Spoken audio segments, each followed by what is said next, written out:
And if the live stream didn't work, that's okay. We will make sure we get the recording posted on YouTube and Facebook after the fact. So welcome, welcome, welcome, everybody. Actually, before I have my slides, I'm going to go ahead and spotlight one of our ASL interpreters to make a quick announcement. So we do have closed captioning and ASL interpretation, American Sign Language interpretation for this event. If American Sign Language interpretation is something you need for this event, please pin the video of the interpreter to your screen. After I finish this announcement, I'm gonna go ahead and unpin. So let me put it on. So that's the article in the chat for folks who need the ASL interpretation. You'll be able to pin it for yourself. And we have two interpreters. They're awesome. We got Lacey and we also got Sarah. So you can keep your eyes on Lacey and Sarah throughout the event. They have ASL interpreter in parentheses after their names. And if Lacey stops signing, make sure you pin Sarah and vice versa, because it's a long event. We have an hour here together tonight, which is awesome. And we want to make sure they both get breaks. So I'm going to remove the spotlight from Lacey now. And if you need ASL interpretation, make sure you pin Lacey's video. And if you have any issues with that, just let me know in the chat. All right, now I can share my screen again. So welcome everybody, we're so glad you're here tonight. So this event is presented by the Network of the National Library of Medicine, All of Us Research Program, specifically All of Us Wisconsin is with us tonight, which is awesome, as well as SciStarter. And I'm Caroline from SciStarter. I'm gonna be your moderator for today's panel. And the panel is comprised of folks from All of Us Wisconsin, selected by All of Us Wisconsin. But to kick things off, we have some polls. So I'm going to go ahead and launch the polls. And please answer those. There's no shame here. The first question is, we just want to know, have you ever participated in a citizen science project before? Yes, no, unsure. If you don't know what citizen science is, that's okay. You can just put no. If you think you might have, you can put unsure. If you've done it, say yes, and then let us know in the chat which one you've done. Our next poll question is, have you ever heard of the All of Us Research Program before? If you have, awesome. Hopefully you learned something new tonight and you have some really awesome questions to ask our panel via the Q&A function. If you haven't, that's okay. You can still ask questions and learn more. You're in the right place to learn more about the All of Us Research Program. And if you're not sure, that's okay too. And our last question is, we just want to know a little bit more about you. So who are you? Are you a citizen scientist? Are you a parent of a citizen scientist? Are you a teacher, an educator, a troop leader, etc.? Are you a librarian or part of a library staff? Are you a researcher or a practitioner? Are you just a bored person on the internet? That's okay too. Are you none of these? Please select the one that applies to you. I'm going to give you a few minutes to answer that. I see the answers coming on in. So let's see. Oh, these interesting answers, everybody. All right. I'll give you maybe 2 more seconds, or 3 seconds. 3, 2, 1, and I'm going to end the poll. Okay. And let's share those results. Okay. So it looks like 54% of you have done citizen science before, 23% of you have not, and 23% of you aren't sure. That is a-okay. You're in the right place to learn more. And it looks like 62% of you have heard of the All of Us Research Program, 3% of you have not, and 15% of you are not sure. Also a-okay. You're in the right place to either deepen your understanding if you've heard of it before, or learn more if you've never heard of it at all. And our last question, it looks like 38% of you are citizen scientists. We got 23% of you are librarians, are part of library staffs. We have 31% of you who are researchers, are practitioners. We don't have any bored people on the internet, which is great. I think everyone's entertained, which is always good. We want you to be engaged tonight. And we have 23% of you who are none of these. Well, by the end of it, you're all going to be citizen or community scientists. Both terms are great. So I'll stop sharing there. And another big thank you to our partner tonight, All of Us Wisconsin. I'm going to let the panel introduce themselves in just a second, but I have a quick introduction to the whole idea of citizen science first.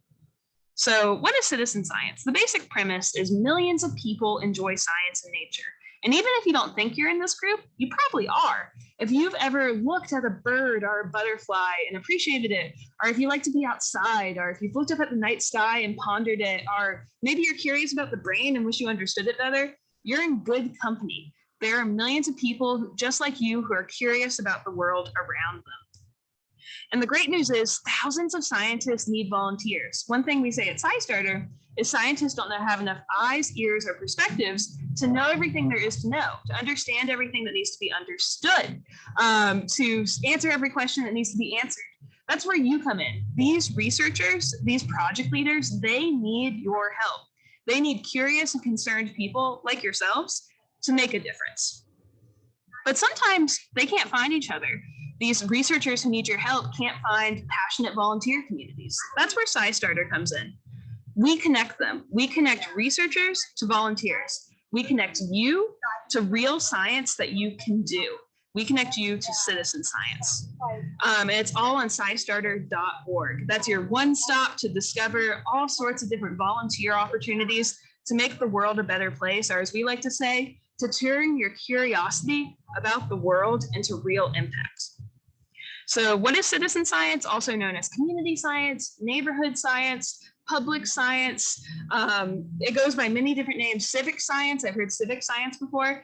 I also like the term science. You can just call it science because it is real science. Basically, it's a collaboration between researchers and those of us who are curious, concerned, and motivated to make a difference. And it's how people make an impact on the issues they care about and help science. Most often, it's by collecting or analyzing data for a research project. So you could be taking pictures of nature, and it could be even a weed on the sidewalk and sending that to a research project to help them monitor the world, monitor the species distribution of different plants. Or you could be playing a video game, and by playing the game, you're analyzing data for a medical research project. Or it could be like the All of Us research program by taking surveys and sending in some samples to help revolutionize the future of health research. Citizen science, community science is as diverse as science itself. It's everything from astronomy to health to zoology and everything in between.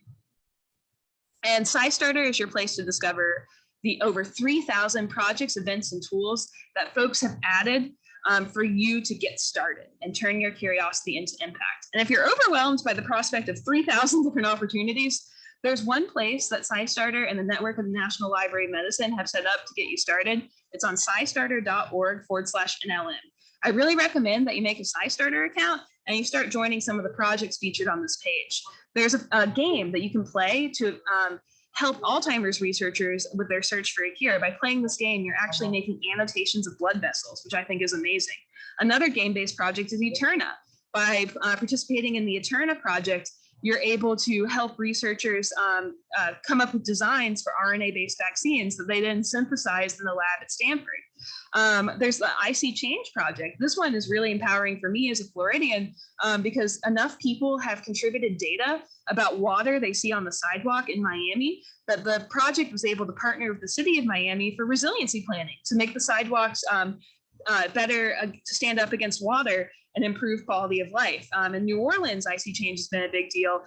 People have contributed their observations of extreme heat and explained the impact on their own health to help the New Orleans Health Department in Louisiana come up with some resiliency environmental solutions to the problem of extreme heat and health. And the list goes on. The IC Change project allows anyone to contribute their own perceptions of environmental problems just by describing what they're experiencing and taking a picture. I could describe everything on this page, but I urge you to go explore it yourself and find a project that resonates with you. That being said, we have a really awesome panel tonight to talk about the All of Us research program. That's a project that, and it's one that I get to learn a lot about through SciStarter's work with the network of the National Library of Medicine. It's also linked on our SciStarter.org/NLM page. And I'll put a link in the chat to joinallofus.org/NLM in case you want to go ahead and start exploring that platform as well. But we are going to have a spirited conversation tonight with our awesome panel from All of Us Wisconsin. So whether you're from Wisconsin or somewhere else in the world, you'll be able to learn something new about the future of health research with our panel. And we ask that you use the Q&A function. I'll be monitoring the chat as well, but it'll be much easier to kind of parse through the Q&A and make sure that your voices are heard. I'm able to pose your questions to our awesome panel. So with that, I'm going to go ahead and stop sharing my screen because I'm going to let the panel introduce themselves and then start off by explaining the All of Us research program. But let's get the panel going. Who wants to introduce themselves first? Maybe Mirtha, do you want to go? Sure, thank you, Carolyn. So my name is Mirtha Sosa Pacheco, and I'm the All of Us Milwaukee Program Manager for the University of Wisconsin, Madison in Milwaukee.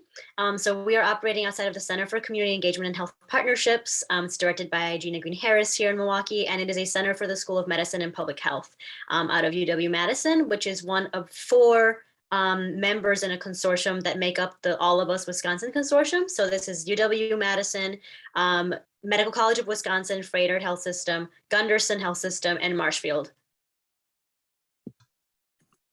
And I'm the Associate Director of everything that Mirtha just said for the All of Us program for Milwaukee. My name is Dr. Bashir Easter. Hello, everyone. And I'm Dr. Oh, I'm sorry, go ahead, Vivian. No, go ahead. Sorry about that. I'm Dr. Leslie Maccabee. I'm the outreach coordinator, and I am so lucky to be part of the Center for Community Engagement and Health Partnerships crew that Mirtha and Bashir just introduced, and that also includes Vivian King. So I'll hand it to you. And I'm Vivian King, and I'm the communications advisor for this fabulous team. And it's so good to be here with you, Caroline. Hi, I'm Robert Jackson. I'm the CEO of Raising the Bar, and I'm glad to be partnering with All of Us Research Program. Fantastic. Thank you everyone for being here tonight. Did we miss anybody on our panel? Did everybody get to introduce themselves? All right, I think we got them all. Then my very first question I'm going to direct at Dr. Easter. Dr. Easter, what is the All of Us Research Program? How would you explain it to someone who has never heard of the All of Us Research Program before? So we'll start it off really quick. So as you see, a few of us are on here. We have glasses on. Probably I stole this from one of my colleagues I used to work with. And so we talk about precision medicine. I use the glasses analogy because it's easy to understand. You wear glasses. I see that you have, Carolyn, I have, Dr. Leslie has them on, Vivian has them on, a few individuals are probably on as well listening. Well, your glasses are prescribed just for you. I can't wear them. Mine are fit for me.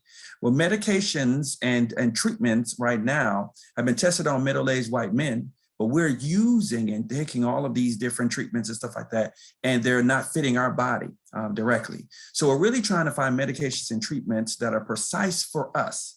And so to do that, 1 million individuals, they're asking to be able to be a part of this using their DNA information, so their blood, their urine, as well as their physical measurements. And scientists and researchers will be using this information to be able to tailor some of these treatments as it's focused on for the future. The other thing about it is it started in 2015 under the Barack Obama administration. And it really is to be able to find out, how do we tick? What involves us as a whole, a holistic individual. So that's environment, how we connect with families and friends, what we eat. And so this all brings into who we are as individuals. Well, all those things also impact us and regarding our health. And so by understanding that, we are locking different treatments and medications that are able to help us all as individuals. And that is the overall push and the hope of this program. That's fantastic. And I have one more follow-up question for you before I start asking the other questions of folks on the panel. What is All of Us Wisconsin? So All of Us in Wisconsin was actually spoke to a little bit by Mirtha. It's a consortium group, right? We are the 9th state to be a part of this national program. It's funded by the National Institute of Health. And so by being a part of that, we are in the Medical College of Wisconsin, Froedtert, our Gunderson group, our Marshall group. We are with the Wisconsin group located, we say we're one university, 2 sites. And so that it comes to encompass the consortium group for Wisconsin itself. For all of us. Fantastic. So if we have any folks tuning in from Wisconsin, let us know in the chat, or if you're watching the recording of this event on YouTube or Facebook, let us know in the comments if you're coming in from Wisconsin with us tonight or in the recording. So that's really great to learn more about the All of Us research program. I have a question. I don't know who wants to take this first one, but I'm really curious for all of us Wisconsin specifically, what makes your approach to community outreach unique? Caroline, I'll go ahead and take that. And you heard Dr. Bashir talk about the fact that we are the All of Us research program at the University of Wisconsin-Madison. We're one university, two sites, and we are the Milwaukee team. And our role is really specifically to engage underrepresented communities through the Center of Community Engagement and Health Partnerships in Milwaukee. Now, at our center, the community is at the heart of everything we do. We utilize what's called an asset-based community development model that looks at the strengths and assets of the communities we serve, from businesses and schools to churches and organizations like Raising the Bar. We have one of our partners here tonight, down to the talents and skills of individuals within the community. We all have strengths and talents, and if we use those together, we can solve anything. We believe our communities have everything that they need to find any solution to any problem or issue that arises. And that model is now a national model, and it was developed by our courageous leader, Gina Green Harris, and hopefully she'll be able to join us this evening. But we really look at the strengths of our community, the assets, and we don't see that a lot in other organizations and in other programs that we've come across. That's amazing. And you mentioned one of your partners, Raising the Bar. I would love to learn more about them. Maybe Mr. Jackson, do you want to take this next question and tell us a little bit more about Raising the Bar and why you're working with the All of Us research program? Yes, I'll be glad to. Raising the Bar is a nonprofit organization, and we serve youth. We focus on the whole youth, and we also provide community needs for our community. So I was born in this great city of Milwaukee, and it's a lot of different needs that the community need. And, I think our job at Raising the Bar is to find solutions. And that's why when the All of Us program was presented, to me of being partners, I was glad to do it because, it's a lot of stuff that we deal with every day, and now with this new men's health group that we got, we've been providing a lot of resources and solutions to a lot of issues that we deal with as men. So, Raising the Bar, we do a lot of events throughout the community, and we really focus on, community needs. And so whatever it is and whatever it takes, we try to raise the money and be that, whatever that void is, we try to, be there for the community. Fantastic. I see in the chat, Martha said, thank you for sharing and being a part of All of Us. Oh, and this is in reference to, All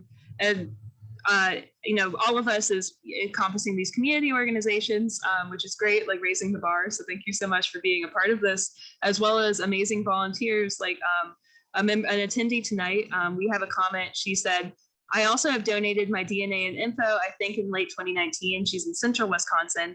She says, I have Ehlers-Danlos syndrome and listed genetic mutations, so I was happy to participate to help others similar to me or anyone who can be helped with my contribution. Thank you, because I think finally zebras are being heard. Fantastic. I love that. And then I think a really good follow-up question to that, just in terms of hearing that attendee's story, is for anyone who wants to take this, I'm interested, what has inspired you about this work? I know I'm inspired by amazing volunteers like who we have tonight and amazing partners like Raising the Bar. Does anyone else want to share what inspires them? I'd be happy to lead us off, Caroline, thank you. So, I mean, honestly, and I think it's appropriate to follow Mr. Jackson with Raising the Bar. It's the privilege of getting to learn from and collaborate with incredible community leaders and, grassroots efforts and organizations in our city. I'm a transplant, originally from Georgia, most recently from Tennessee.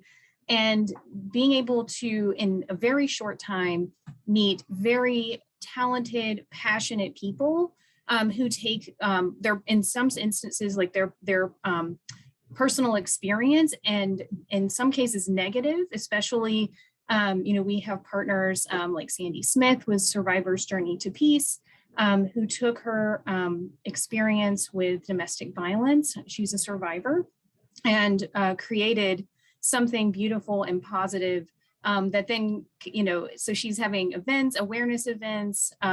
She is doing a lot of outreach with women in the city of Milwaukee, but then she connected us to someone else. So, and that's Rachelle Parker, and she is bringing a lot of attention in the African-American community around fibroids. So creating awareness around that particular issue for women.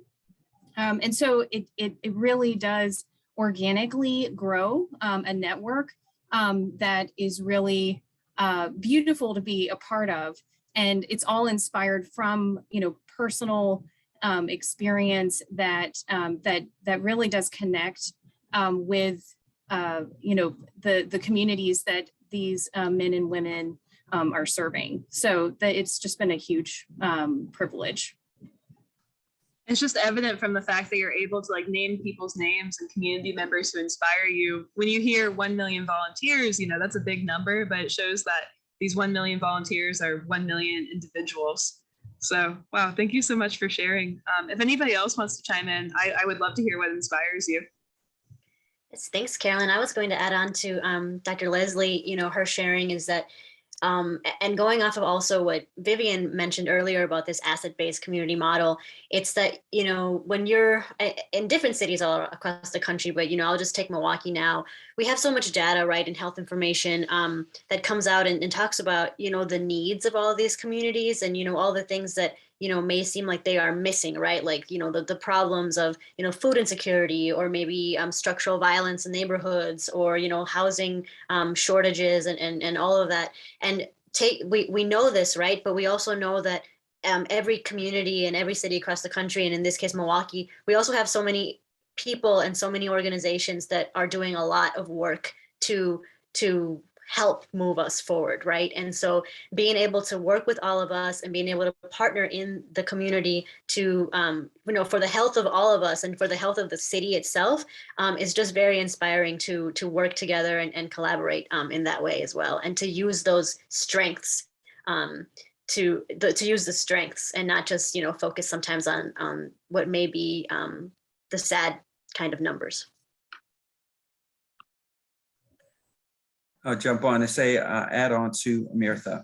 As we know historically in research and in science and how it's been treated to people of color, it is important to understand that this is not saying that it will solve the problem in regards to the historical traumas, but it gives a push forward that people are able to be a part of research and science and actually use it for their benefit. And so one of the things about this program, the focus was to be able to have about 47% of underrepresented population to be a part of this program. We are looking at 57% at this point. And these individuals are not coming in and just giving their blood, their urine, and we call it their essence, and then walking away. They're partners in this. As we talk about, this is a 10-year program and a study to figure out what's going on. And to have people of color to now have a voice in which we're talking about community scientists in that capacity is building the health literacy of individuals who have been actually muted in regards to being a part of the answer to be able to be focused on their health. So that excites me to see if you take a moment and take a look at this panel and see the diverse group of this panel and probably the audience as well. In regards to research, that was kind of unheard of, because there's nothing that will limit you except for your age at this point. 18 and up are the individuals that are ready to enroll in this program. And you don't have to you could be well, or you could have an illness. And we're looking for everyone to be a part of it, which is the term all of us. And so that's different than any other research program that I've heard of before. And so that is another part that makes me excited to be a part of the program itself. Phenomenal. I know everyone probably has an answer about something that has inspired them with this program, but to pivot the question slightly, I was wondering if anyone on the panel would like to share something about the program that might have surprised them or something they may not have expected. And I'll take that real quick. So one of the things that surprised me is that we have this conversation with everyone and add Robin to this, is that when we first started about the All of Us program, it really came into maybe a very organic piece in regards to how we connected as men. And this is what surprised me. So really, as we went out, the process is to be able to do tabling, to encourage people to be a part of the program. We do different events. The pandemic did a lot of halting for that, for us to be able to reach out to the community. So we were using a lot of webinars and stuff like that to reach out to people to understand the program. One of the things I had a video that talked about men's health and stress. And it came from a playwright, his name is Garrett Davis. And he talked about a lot of different issues. Some of these issues was really focused on the African-American community. And it really focused on Alzheimer's disease, prostate cancer, mental health, and stress. Well, we were able to get the rights to be able to play one of the videos that focused on mental health and stress in men. And so it's more of a comedy, but also a serious discussion as well. And so I was in a barbershop. I was literally in a barbershop, and I ran into an old friend that I used to play basketball with. His name is Pastor Locke. And I said to him, I said, hey, I have something I want to show. Do you know if you men would be interested in connecting with us? And I already knew Rob in regards to a friendship and other connections. And I said, Rob, would you be interested in us coming together? And then we met another individual. His name is Clint Richardson. I knew him from an event that we actually had a Black Excellence Awards together. And so we got together, and I said, hey, would you be interested? We went from sure to like, yeah, let's go ahead. And we picked a day within 2 weeks. We picked a day and got in, and about 15 men said they were going to come. And then all of a sudden we had 35 men got into the room. When we got into the room, we never even got a chance to talk about the video, because the men got to talking about their issue off the blue. And as we started talking about our issues, we realized we had something. We did blood pressure checks on the men. And we also realized as we did the blood pressure checks, these men did not know, about 2% knew what the numbers meant. So we knew we had an issue there as well. So out of that, we was like, well, look, I have this program that I have that focuses on getting back information and data. When that data that comes back is 59 genes that talk about hereditary risk. 7 of those genes talks about medication sensitivity. We understood in that data and information, the information is what is most important. So we realized in that is, what can we do with these men to get them to be able to be more understanding and empowered about their health? And so we're using the process or the program of all of us to do that. So we created what we now are called these cohorts. And these cohort of men are coming together, not only just talk about their issues right now, we're also saying, what can we do with the data that we receive back from the All of Us program to then use that to move forward, to have our doctors to become our partners, to become a part of our team. The other thing, a part of that as well, is what can we do as we get that data? What can we do right now? We're now having these men get their panels for their blood, that they can go right to their doctor and say, hey, can you go ahead and do a panel check so I understand my cholesterol? We said, know your numbers, right? In that information, what's surprising, some of these men didn't even have primary care physicians or haven't even gone to a doctor to get that information, right? And so now we're empowering these men and helping them. And I'll have Rob to just share a little bit about that aspect as he was able to share with the men about his health. Yeah, thank you for that, Dr. Bashir. Yeah, this movement, I would say, has been really, man, it's been very inspiring to me. Me being an ex-professional athlete, I played for Marquette University. I was on the Final Four team with Dwayne Wade. And, I've been playing basketball. I've been an athlete, my entire life. And, growing up, I had, a lot of health issues in my family, that I was dealing with my mom and, my sisters being diabetics. And so, a lot of the resources, that Dr. Bashir has been able to put on the table, it's just been mind blowing. And, like he said, when we started, this Men Health Night, we just was thinking about just getting guys together, and it started organically. And then this stuff has really blossomed to really being, really a movement. And, one of the things that stood out to me is we were, telling each other to invite a man, one man, invite another man, and we knew that the numbers would grow. And I invited a friend of mine, and when he came, they were doing blood pressure checks. And, he had his blood pressure taken. And then at the end of the night, he forgot his folder. They gave us cards, and he forgot his folder. And, we were kind of cleaning up at the end of the event. And, I was trying to see who folder this was. And when I looked at it, it was a friend that I invited. And his blood pressure numbers were very high. They were at the point where they were very scary. And that's when it ticked on me like, wow, what we're doing is so impactful because, we know that, high blood pressure can be a silent killer. And, a lot of times, we walk around as men and we don't know kind of what's going on in our body. And a lot of times that we have signs and we ignore those signs. So I think, getting the men together and really providing the resources, it just kind of help us as men be able to understand, hey, it's okay, to get the help, or it's okay to, do this, this research program and find out how our body ticks, and, not be afraid to go to the doctor, because if we're as men talking to each other and holding each other accountable, I just think it makes it easier for a lot of us as men, because like I say, a lot of times men don't like talking to other people. We hold a lot of stuff in, we want to be, very tough, that's just kind of, how we want to be. And, we don't share, but these men's nights that we've been having and these cohorts that we're building, we able to talk to each other as brothers. We able to say, hey, you're dealing with some of the same stuff that I'm dealing with. How can we be better together?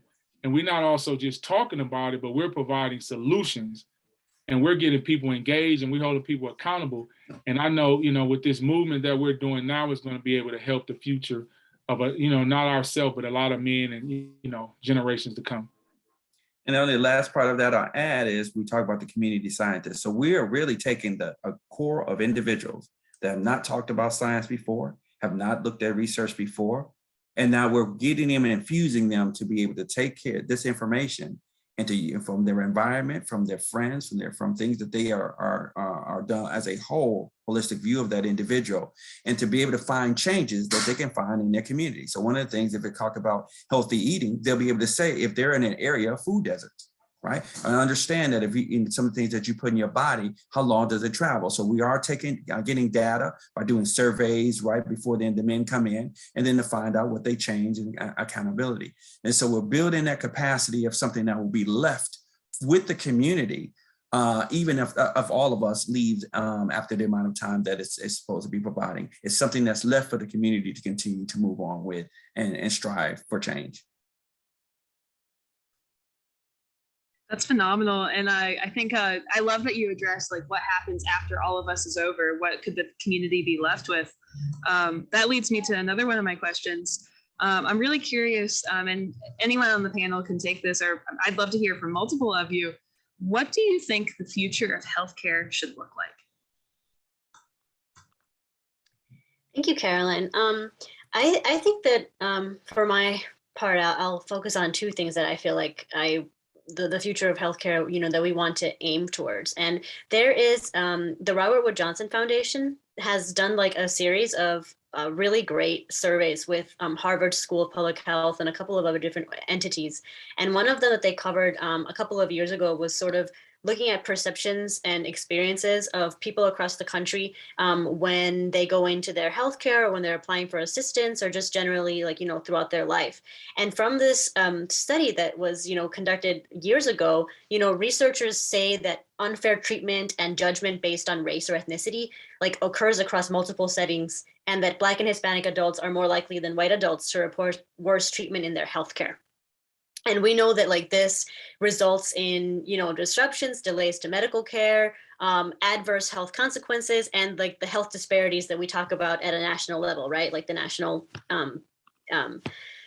Minority Health Group and at the NIH. And so we know this is rooted in very long-standing structures and systems, but it's really important that we not just embrace and expand education and training about racism and bias, but the main thing is also trying to diversify the medical and scientific workforce in the future as a whole, so that we ensure that in the future everyone is included. When we talk about all of us and exciting new breakthroughs like what we're aiming to do with the program, we need the practitioners, and we need the scientific workforce, and we need the community scientists, right, the neighborhood scientists to reflect what the everyone who lives here in the future of health. And for all of us, we've said this again, it's part of a new era that researchers, healthcare providers, technology experts, community partners, the public, everyone works together to develop this individualized healthcare that, helps you get better information about how to be healthier,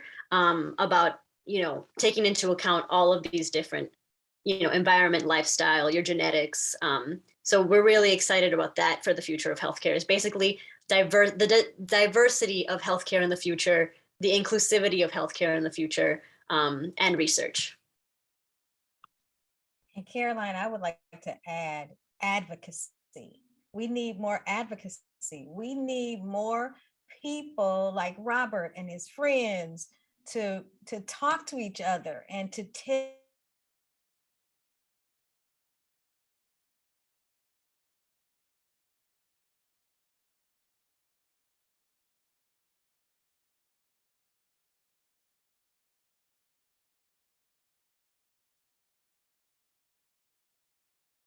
have high blood pressure, which is what everybody thinks. I didn't have a history of stroke in my family. I'm relatively active. I'm not a gym fanatic, but I walk and I do all kinds of things. And so I was shocked when I had the stroke, and so were my friends. Fortunately, I had it in a public place at a luncheon, at a breakfast actually.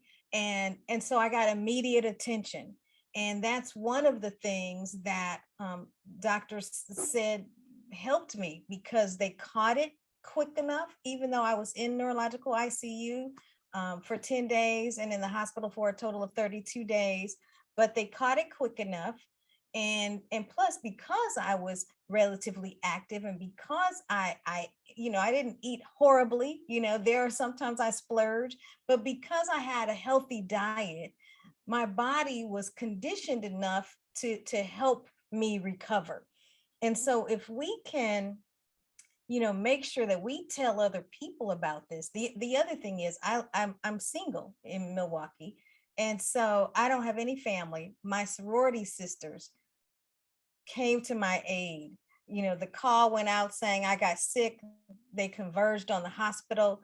And so they were there with me, advocating with me.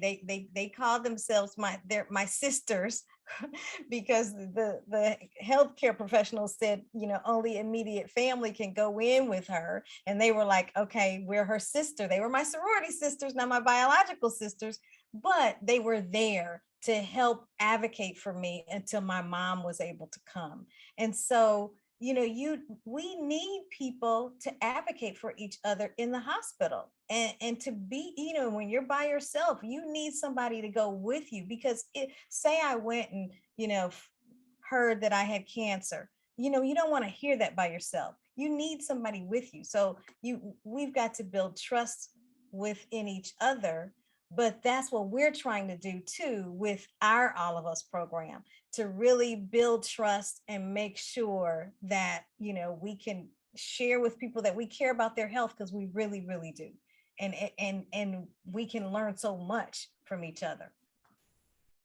Carol, I want to just add one point, and I think I'll let go anyone else to jump on. The title is Dr. No to Dr. No. It's very important to understand why we picked that title. It came from Vivian King to be able to see that. But that's exactly what we're saying. We're getting individuals to get to the point from not understanding to understanding why it's important. It's taking ownership of things. We've been in the dark for very long in regards to our body and our health. We walk around with multiple things that are killing us, especially African Americans and Latino community, at a higher rate, right? And why is that?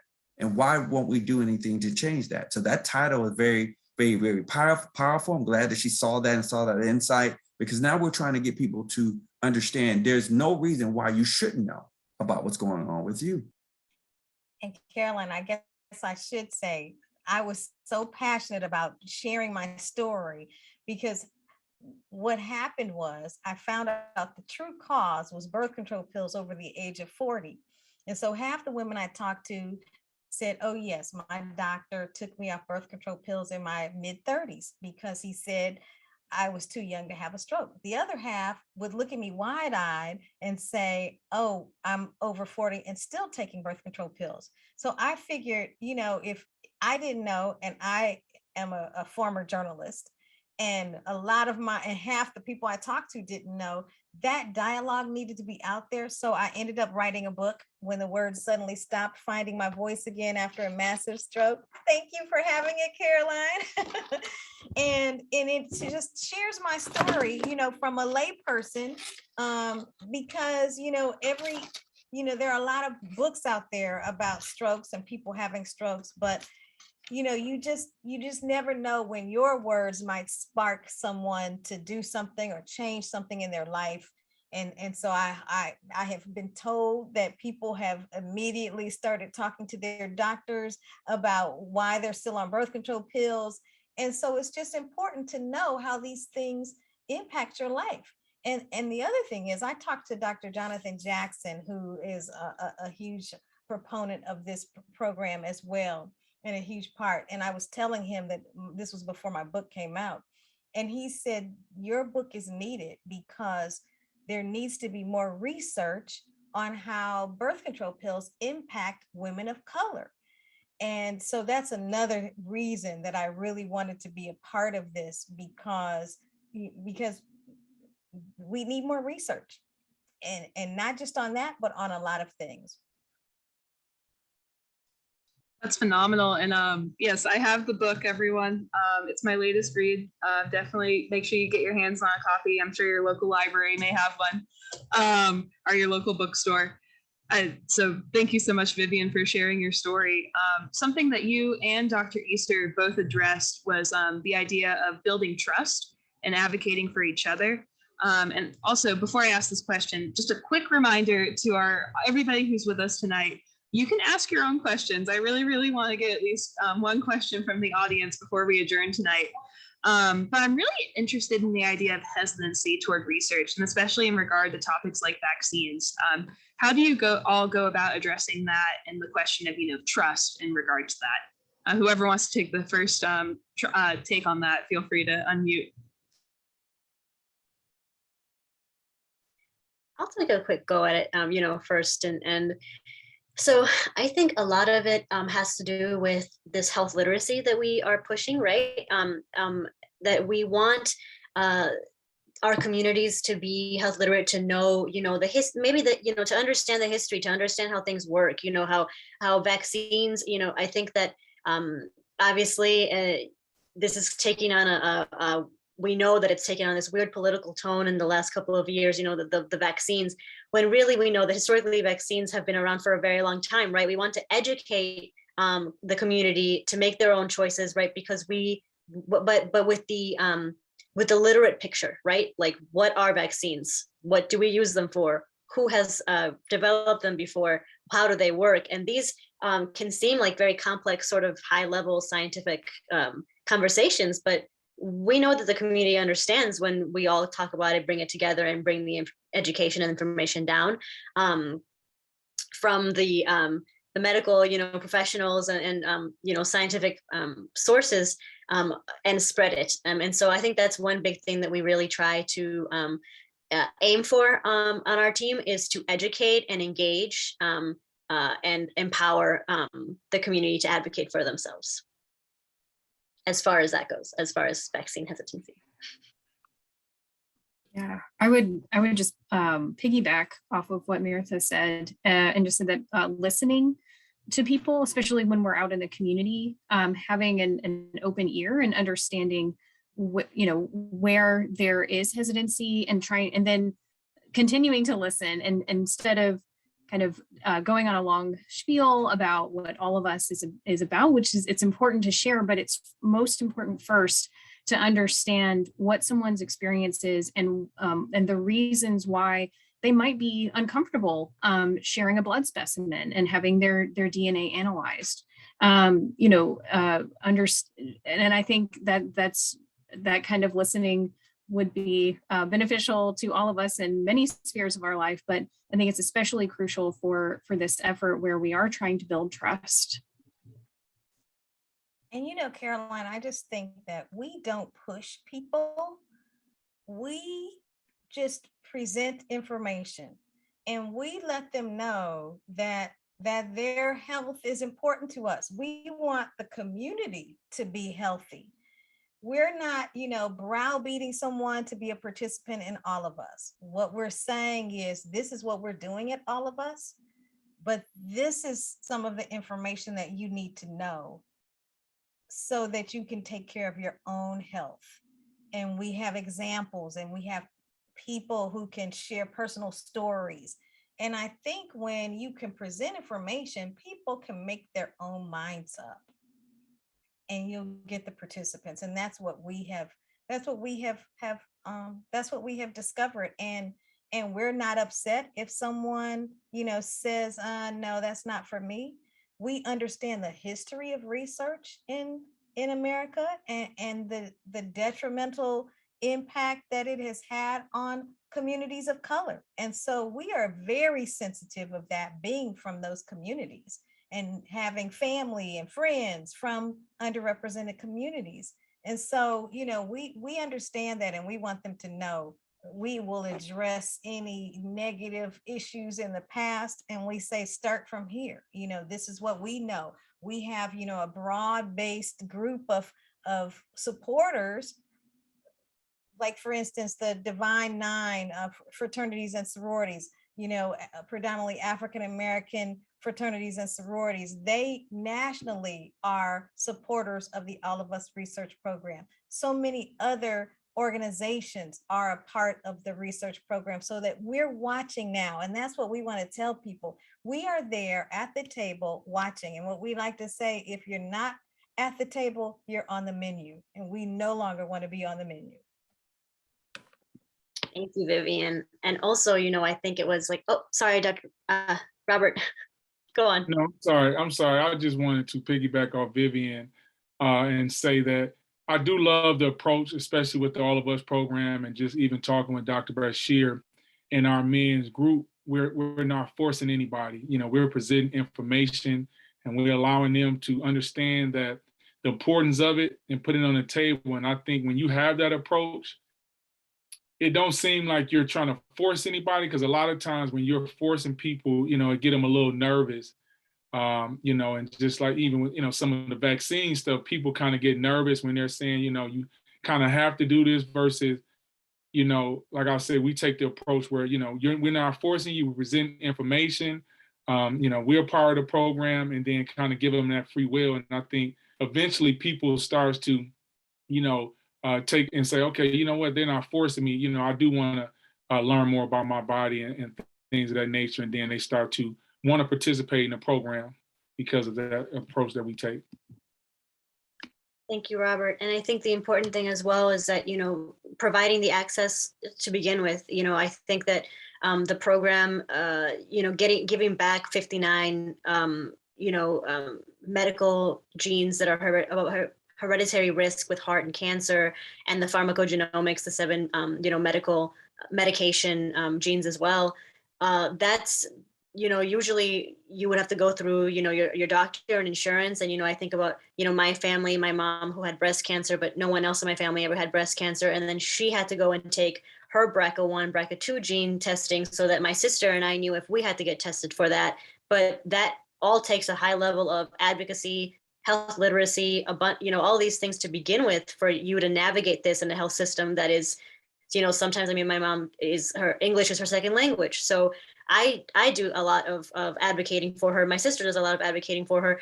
But we need to understand that not everyone in the community has the same access to genomics and to these, to learning about this kind of information as easily as others.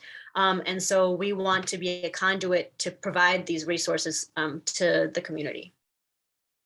And one last thing I'll just add, Carolyn, one of the things we do have is we have our checks and balances.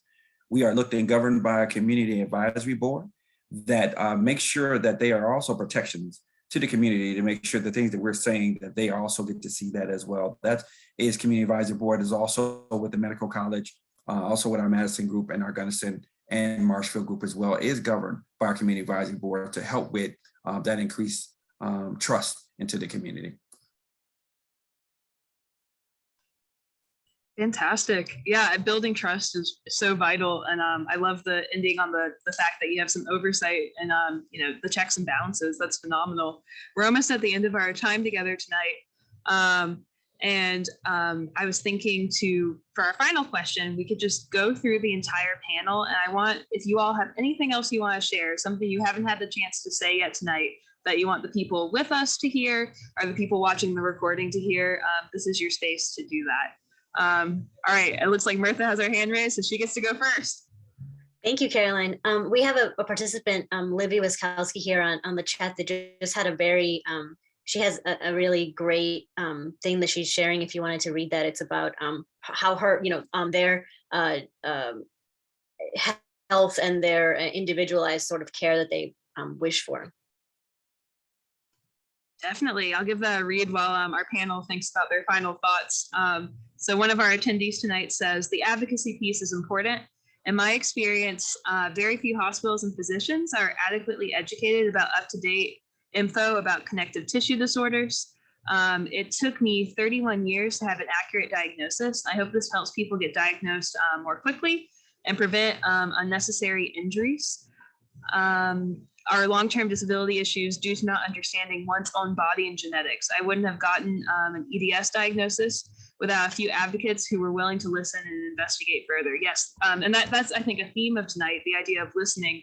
Multiple panelists have brought up that point. So that's something I'm definitely taking away from tonight's event. Any other final thoughts from our panel? Caroline, I just want to ask too, you mentioned at the beginning that people can get a SciStarter campaign or a SciStarter membership, or what did you? I'll share my screen to kind of close this out. So let me go back to our PowerPoint, and I'll put this here. So SciStarter accounts are free. It's just a service we provide. We have support from the network of the National Library of Medicine and other partners like the National Science Foundation. That's part of what keeps SciStarter running. Verizon, the Girl Scouts are other supporters as well. And anyone can make a SciStarter account anywhere in the world. I know we had some global participants on the line. There's one woman from Malaysia. It's great to see her again. She's been at a few SciStarter events. So it is global. And you can just keep track of the different projects you're joining, because you can join all of us. That's an amazing, inspiring project, as we've learned tonight. You can also join, projects like the Globe at Night project if you're interested in astronomy and want to help researchers document the problem of light pollution in the night sky by just using your own eyes and trying to identify what stars you're able to see in a given constellation. And the list goes on and on. A SciStarter account is just another tool for you to keep track of different volunteer projects you can join. And I'll quickly, just to give a quick plug, and then we'll end by the panel sharing. There's another event from the All of Us Wisconsin program called Under the Scope. That's going to be this Thursday, February 24th from 12 to 1:15 p.m. Local time in Wisconsin. So definitely attend that. I'll be emailing it out to everyone who registered on Zoom. And if you're watching the recording, you still have time, if it's before February 24th at noon, to join this event. So please do. The QR code is on this page, and there's also a URL at the bottom of the screen there as well. allofus.wisc.edu/events. And that's our survey. I'm going to stop sharing and I'll put that survey link in the chat. And please fill out the survey, everyone. We didn't have people fill out the survey at our last event, and I was sad because I really wanted to take people's feedback and learn from it. So your feedback really helps, and it helps us improve future events at SciStarter, as well as with the network of the National Library of Medicine. But to close us out, let's pass it to the panel and see if y'all have any final thoughts for us. I see Mirtha's raising her hand again. Thanks, Caroline. I'm sorry. I just, we're getting really great things here in the chat. There's Francis in California joined All of Us, gave medical records, blood, urine, DNA. She said Milwaukee's inspiring, and she was inspired to participate in All of Us because they have flashes at the age of 72, and gynecologists don't know why or what can be done, and research is not done on older women. So they would love to get more involved deeply in All of Us California. We don't seem to have the community spirit that you have in Milwaukee. Can any of you suggest a way to get more involved in California? So Francis, I'll put in my email in the chat for you, and we can find a way to connect you with engagement folks in California, so that you can get more involved if you wish, and we'll find a way. Yeah, and I would just add on to that, Francis, that we mentioned, or Dr. Easter mentioned, community advisory boards are very common across all the consortiums.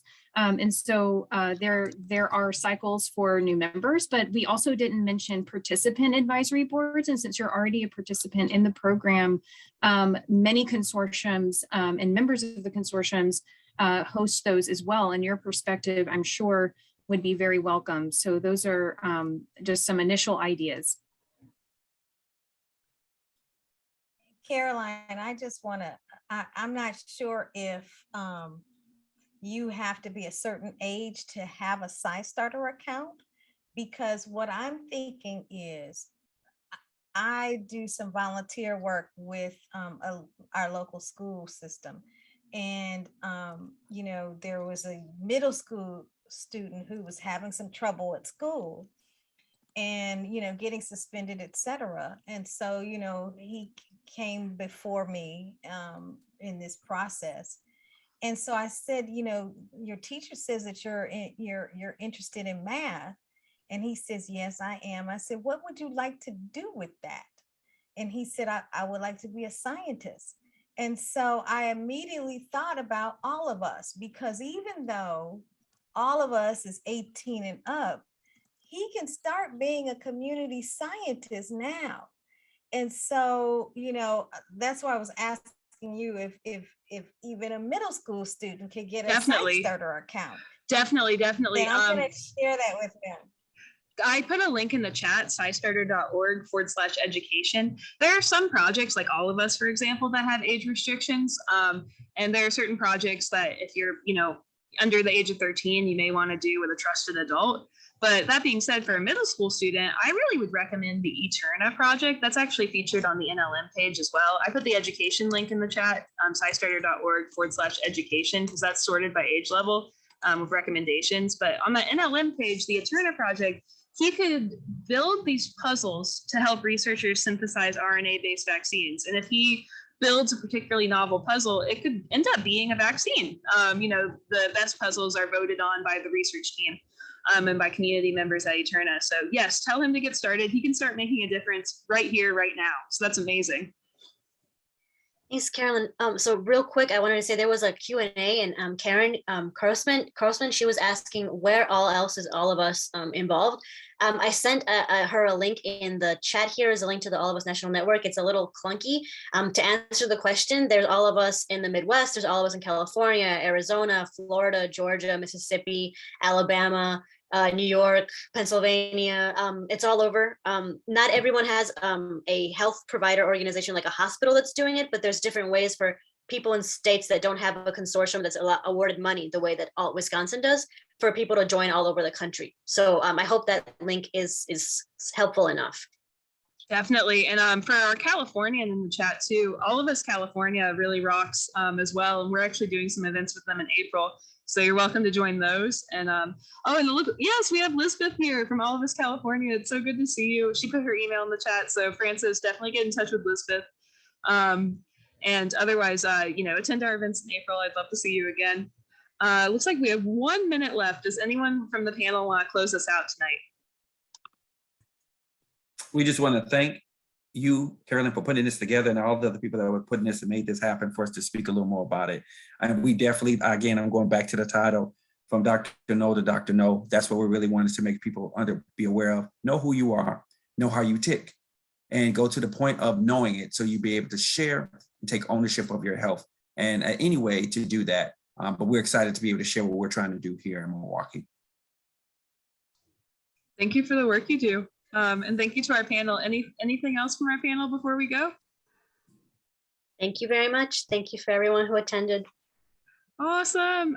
Everybody, I'm going to send you all an email. I'm just going to close out this event and send a quick email with the survey again. Please fill out the survey. I beg of you, please. I'm putting the link in the chat one more time. And I'll also send a link to everyone about the event that All of Us Wisconsin is doing this Thursday, because I think it could be a great fit. Thanks again. Have a good night, everybody. Thank you, everyone. Thank you. Bye.